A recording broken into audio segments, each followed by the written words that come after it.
Chairman Good, Ranking Member Desaulnier, members of the subcommittee, thank you for the opportunity to testify today. The point of my testimony is straightforward. Secret ballot elections and free speech are far superior to card checks and censorship. But before discussing that point, I wanted to note that an individual's right to choose whether to associate with a union shouldn't be put to a majority vote at all, regardless of the process. The First Amendment guarantees to every person an individual right to choose what organization he or she affiliates with. We don't put to a vote what church people must belong to, what political party they must affiliate with, what advocacy group they must be a part of. It's an individual choice. That same principle should apply to unions.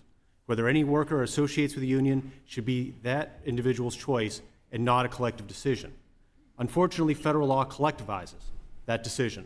Federal labor law provides that workers must accept union representation if, at some moment in the past, even if decades ago, a majority of workers in the workplace supposedly supported the union. And what's more, federal law authorizes forcing workers to pay dues to that union even if they don't want to be a member. I submit this is inconsistent with basic precepts of free association. And at the very least, Congress should pass the National Right to Work Act and guarantee that every worker at least has the freedom not to be forced to pay dues to a union to keep their jobs. However, if the government is going to persist with its collectivist approach, at the very least it can provide workers with a democratic process for choosing or rejecting a union. And at a minimum, this means secret ballot elections and free speech. Secret ballot elections and free speech are the backbone of our political process and the political process of any nation that could call itself a democracy. With a secret ballot, voters can vote their conscience without worrying about intimidation or threats. With free flow of information, they can make an informed decision. Unfortunately, union organizers often attempt to rob employees of their right to vote in a secret ballot and of their right to free speech with union organizing agreements.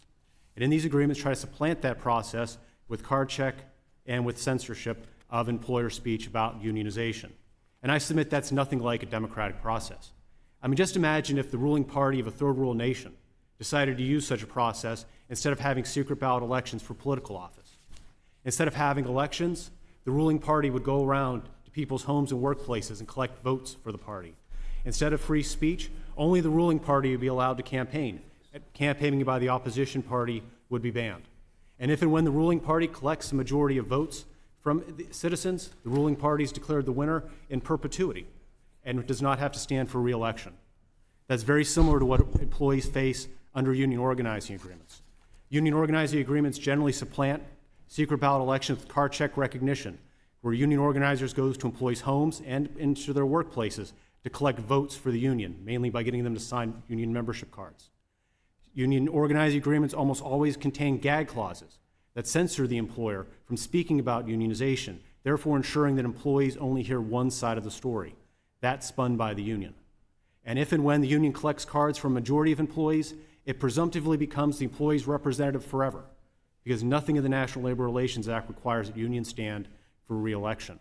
I submit this process is nothing akin to a democratic process that would be allowed in any sort of political democracy.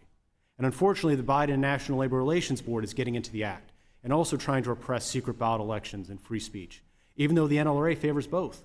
The National Labor Relations Act favors secret ballot elections and does not mandate card check. And in fact, Congress, you've repeatedly refused to amend the National Labor Relations Act with the PRO Act and other things to mandate card check. Yet the Biden NLRB is trying to do an end run around Congress by mandating card check with its CEMEX decision, under which it's now an unfair labor practice, according to the Biden board, for an employer to refuse to recognize a union based on cards. Turning to free speech, the Supreme Court has recognized that the National Labor Relations Act favors a robust, open, and wide open debate about labor disputes, and that employees have an implicit right to receive information about unionization. But notwithstanding what the National Labor Relations Act is supposed to do, the Biden NLRB is cracking down on employer speech as much as it can and trying to suppress any speech that it deems critical of unions and of unionization. I submit this is wrongful. The American workers deserve secret ballot elections and free speech, not card checks and censorship. Congress can make that a reality in a variety of ways. There's several bills pending. And in fact, the National Labor Relations Board could go a long way to fostering elections and free speech if only it would stop trying to throttle both and enforce existing law against union organizing agreements. I submit the board should try to be part of the solution instead of be part of the problem. Thank you, Chairman Good, and I look forward to answering everyone's questions.